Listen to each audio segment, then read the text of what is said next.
et de voir 50 000 commentaires de gens qui répondent 10. C'est vraiment, franchement, c'est choquant.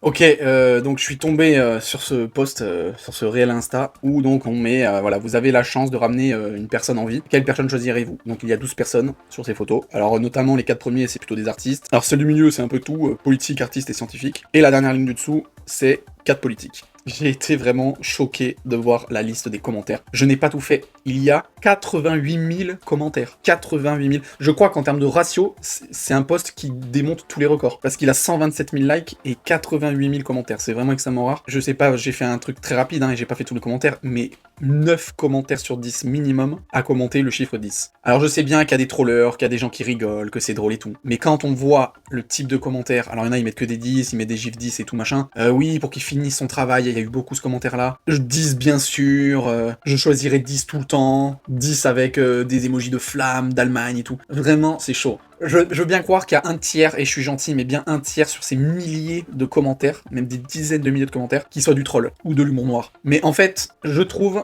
que là-dessus, c'est même excusé l'humour noir et tout, moi qui suis un fan d'humour noir. Parce que, en fait, c'est pas drôle. Là, le post, il est même pas drôle, quoi. Alors, bien sûr, la personne qui a fait ça, comme par hasard, elle a mis Hitler dedans. Mais bon, après, vous allez me dire, il y a Napoléon, alors il y a du bien, il y a du moins bien, et il y a Gengis Khan aussi, hein, qui a massacré des millions de gens, en tout cas des dizaines de milliers de gens. Mais je sais pas, en fait, si le post, il avait vraiment un intérêt comique, humoristique ou autre, mais là, quand tu vois quand même le degré de réponse comme ça, il y a quand même 2 commentaires qui m'ont interpellé, c'est il y en a un qui dit j'aime comment la haine peut unir le monde. C'est ouf quand même d'en arriver là. Et un autre commentaire d'une meuf qui dit les gens d'Israël devraient lire ce genre de commentaires et de se rendre compte comment les gens du monde les aiment. Alors en fait, je ne sais pas comment comment interpréter ce commentaire, mais moi pour moi c'est plus un commentaire du style putain mais quelle horreur quoi. Alors elle peut-être que c'est du premier degré et c'est vraiment pour dire regardez comment on vous déteste, mais vraiment c'est chaud d'en arriver là en fait. Moi pour ce qui est de la question Israël machin Palestine, je suis clairement du côté palestinien. Pour moi les Israéliens sont des colons, y a rien à dire. Mais déjà c'est le gouvernement israélien. C'est Netanyahou, c'est ses politiques, c'est pas le peuple israélien. Bon, après il y a une partie qui a été d'accord avant qu'il ait la guerre comme ça, hein, de toujours gagner des terres, mais bon. Mais je veux dire, Israël, c'est pas les juifs en entier. Il y a plein de juifs dans le monde qui ne vivent pas en Israël, et d'autres qui sont même contre Israël de base, et cette politique d'expansion. Donc il faut arrêter de mettre tout le peuple dans le même sac, parce que Hitler, c'est un peuple entier qu'il a voulu détruire. Il y a quand même une différence. Donc ouais, non, vraiment, voilà, j'en dirai pas plus dessus. Ça m'a vraiment choqué, moi qui aime l'humour noir, hein, etc. Mais quand je vois ça, un post qui n'est pas forcément drôle, quand on le voit, et de voir peut-être 50 000 commentaires de gens qui répondent 10. C'est vraiment, franchement, c'est choquant.